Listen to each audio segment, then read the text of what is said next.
Being a big fish in a small pond, being a small cog in a big engine, they are both opposite ends of the same spectrum, and they can be unbelievably dangerous to the future growth, performance, and ultimate value of your business. We're going to talk about what it means to live behind the decimal point, how dangerous that is, and the things you need to consider.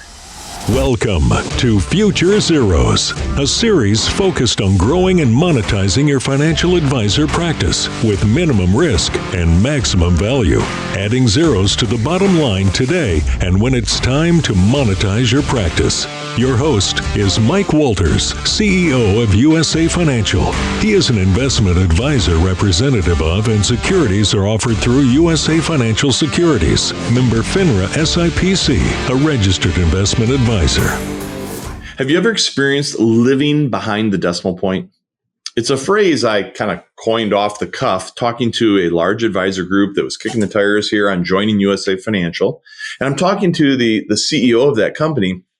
And as he's describing the current environment they're on a really large, one of the mega platforms out there. And they're less than just a number. They're literally living behind the decimal point.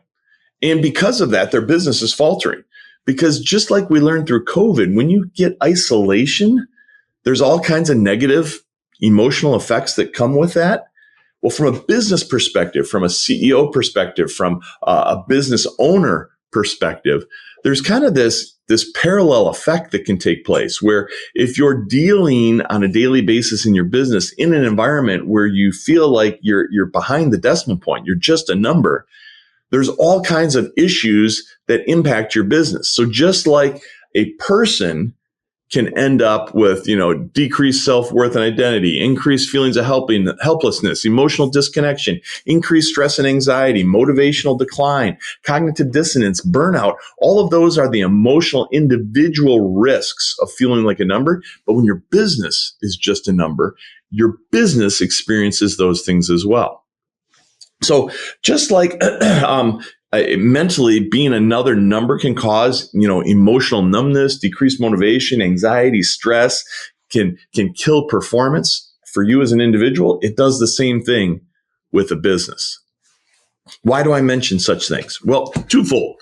Number one, some of the mega platforms out there can be dangerous for your business because you end up in a situation where you're behind the decimal point. So just a quick ChatGPT search told me that Raymond James has 8,800 advisors. Cetera has 12,000 advisors. Osaic has 11,600 advisors. LPL has 22,000 advisors. You get into the world of IMOs and it can get even worse than that. Now, for some people, they want some anonymity, but they're usually the small, insignificant producers that want that. If you're a good producer, and I'm not talking you have to be, crazy, one of the largest in the country. If you're just a good, solid producer and you want to grow, you have to have connectivity with the platform and the people running that group. And sometimes it's important to just know you have people you can reach out to that you can count on. Maybe the fact that, you have the phone number, the private emails and mobile numbers for the people who matter, whether it's, here at USA Financial, the president, Brent Enders, or myself as CEO, knowing that you can sit down and talk to people, or there's a coaching program that's put together specifically to help you get through the situations that matter inside of your business. That customization, that personal touch, those are things that we strive to never lose at USA Financial. And again, that's just our business model. But why do I bring this up on this video platform of Future Zeros?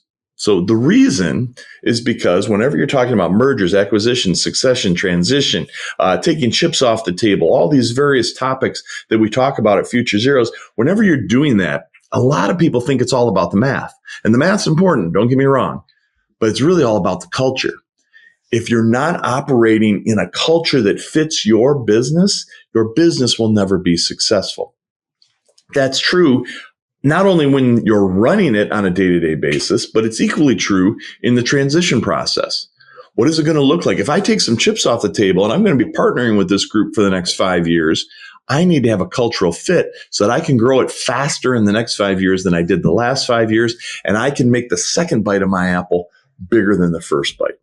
That's just one example, but you can dive deep on all of this. So it's important to understand, what are you attaching yourself to? What are you involving your business in? when you join a platform or when you cut a deal on some kind of a transaction.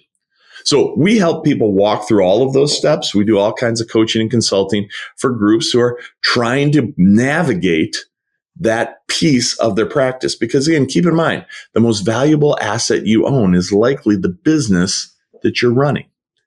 And that's a unique position. Most Americans don't have that as their number one asset, being a business. But since you do, these are vitally important topics. This information is for licensed financial professionals only and is not intended for use in soliciting sales from the public. The views expressed represent the opinions of the presenter or their featured guest, not necessarily those of USA Financial or its affiliated subsidiaries. Industry references are generic and are not intended to represent actions or beliefs of any individual or entity. Content is only presented to illustrate general principles, beliefs, or ideas and should not be construed as legal or regulatory advice. Trademark and copyright protected. USA Financial and Affiliates.